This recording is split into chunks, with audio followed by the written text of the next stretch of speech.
அவரு லிட்ரலா ஃபினான்ஷியலா இந்த படத்துல நெறைய விஷயங்கள வந்து கோ த்ரூ பண்ணியிருக்காரு. பட்ஜெட் வைஸ்லயும் சரி. ஏன்னா, அதிக பட்ஜெட் வந்ததுனா மேபி இன்னும் ஒரு ரொம்ப வைடரான ஒரு படத்த குடுத்துருக்க முடியும். பட் இவருக்கு இருக்கக்கூடிய பட்ஜெட்ல அத ரொம்ப ரொம்ப ஸ்ட்ராங்கா அத வந்து ஓகே. இவ்வளோ நாள் டைம் எடுத்து பொறுமையா பண்ணாலும் இந்த படத்த டெலிவரி பண்ணுவோம். அப்படிங்கிற விதமா தான் வந்து எல்லைக்காவே டெலிவரி பண்ணியிருக்காங்க. ஸோ டெக்னிக்கல் வைஸ்ல இந்த படம் ரொம்பவே ஸ்ட்ராங்கா இருந்துச்சு. ஏன்னா சிஜியா இருக்கட்டும், எஸ்எஃப்எக்ஸா இருக்கட்டும், விஎஃப்எக்ஸா இருக்கட்டும்.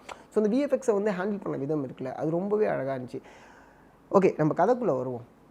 இப்ப நம்ம இருக்கோம்ல, மெட்டீரியலிஸ்ட் அத தாண்டி ஒரு ஒரு கேட்ஜெட்ட நம்பி நம்மளோட வாழ்க்கை நகர்றதுன்னு ஒண்ணு இருக்குல்ல. ஏன்னா நெறைய பேரோட கையில வந்து பார்த்தீங்கன்னா, என்னோட ஹெல்த் மானிட்டர் வாட்ச் இல்ல. இப்பலாம் பேண்ட் வந்துருச்சு.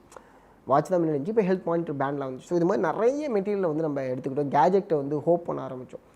இது எந்த அளவுக்கு நம்மளுடைய நம்மளுடைய வாழ்வியலை பாதிக்குது அப்படிங்கிறத இந்த படத்தில் ரொம்ப அழகாக சொல்லியிருப்பாங்க. அதை வந்து காதலை வச்சு சொல்கிறதுங்கிறது ரொம்ப சூப்பராக இருக்குது. ஏன் அப்படின்னா, பிரதீப் அவர்கள் வந்து பார்த்தீங்கன்னா ஆர்கானிக் வேர்ல்டுலேருந்து வரக்கூடிய ஒரு பர்சன்.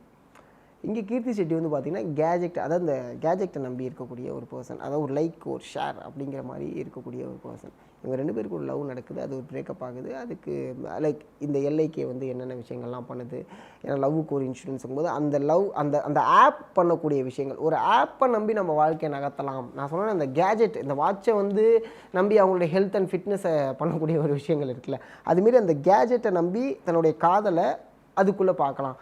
ஆக்சுவலி அதில் ஒரு பயம் இருந்துச்சு. ஏன் அப்படின்னா, ஓகே நான் கொஞ்சம் பின்னாடி போகிறேன். பிரதீப்போடைய கோமாளி படத்தில் கிளைமேக்ஸில் ஒரு விஷயம் ஒன்று சொல்லியிருப்பார். என்ன அப்படின்னா, நம்மள்ட்ட நிறைய விஷயங்கள் மாறிடுச்சு. ஆனால் அந்த மனிதம் மட்டும் மாறலை. அது ஒண்டி மாறாத வரைக்கும் நம்ம இருப்போம். நல்லபடியாக இருப்போம்.